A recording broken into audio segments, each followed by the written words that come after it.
the other day in talking with somebody that I'm working with was the word um, they were comparing themselves to others. And comparison is probably one of the worst things that an athlete can do to him or herself, that a parent can do with their child, or a coach can do with their athlete, unless it's done in such a way that kind of shows what needs to get done to a specific level. The reality is, um, when you are in competition, you are competing against others, and it's only natural to compare. And we also have to keep in mind with comparison is that regardless of what's happening, the athlete in that athlete, maybe it's you, maybe it's your child, maybe it's the one that you're coaching. I think it's really important to remember where they're coming from when we are comparing. Have they had the reps? Have they had the practice? Have they done what they need to do? In other words, if they are slower, are they getting the proper instructions on technique and how to get faster? And if they are in a weight training program, are they doing the appropriate types of programs to get them to where they need to go? Comparison, self comparison is one of the absolute worst things to do because it's easy. We can always look and say, if I'm the athlete, well, I'm better than that person, and then somebody else comes around, you see that they're better than them, and then maybe you feel like crap again. And it is so important to remember that as an individual, you're coming in, or your athlete or your child is coming in with different skill sets sometimes than the other athletes out there. And if you're going to compare athlete to athlete, let's look at their sport. Let's look at what's required, and let's see what needs to get done to get to that different level. Because, for example, in gymnastics, the build or the physique of each athlete's going to be different. The training, the level, the intensity is going to be different.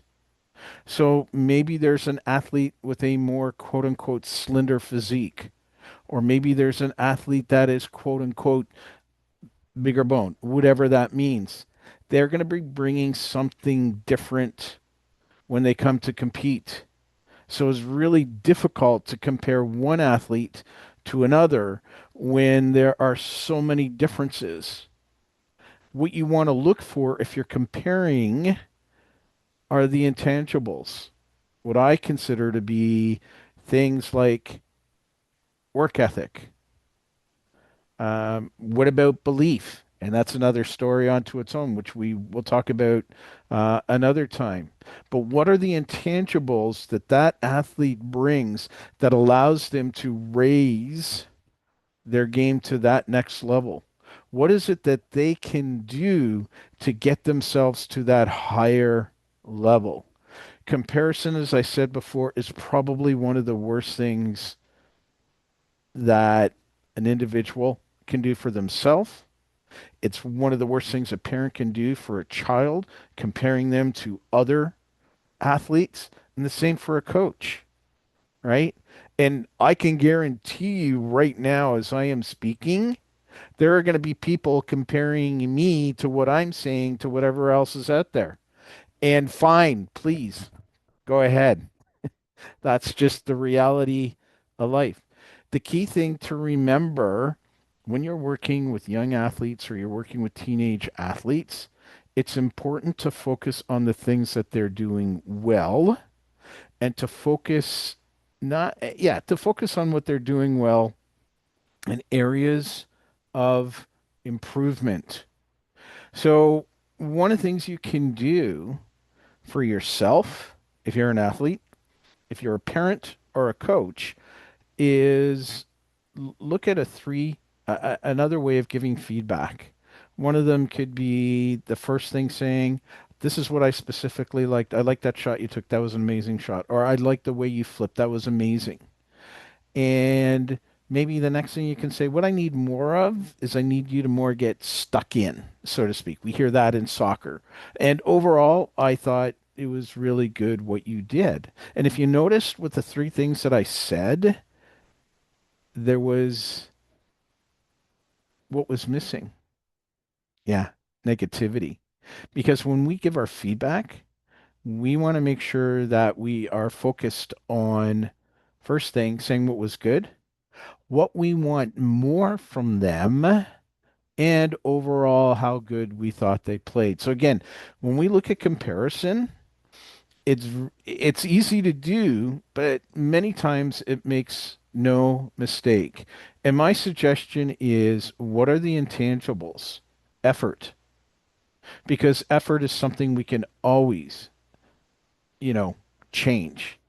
Can we change strength? Yet to a point we can. Can we change speed? Yes, we can. But one of the biggest things we can always improve on is the effort and consistency that is put into training and into playing. Can we change physique to a certain point?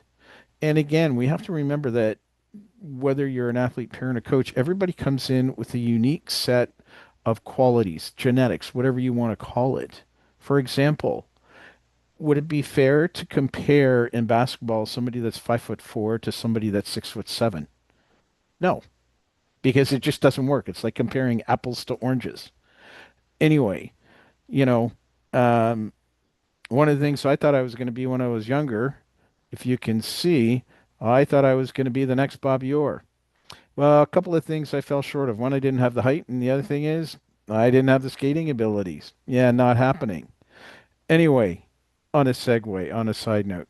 But again, just remember, comparison is probably one of the worst things you can do, and it can have long-standing effects on that individual. Or if you're comparing yourself to you, or you're comparing yourself to others, big mistake.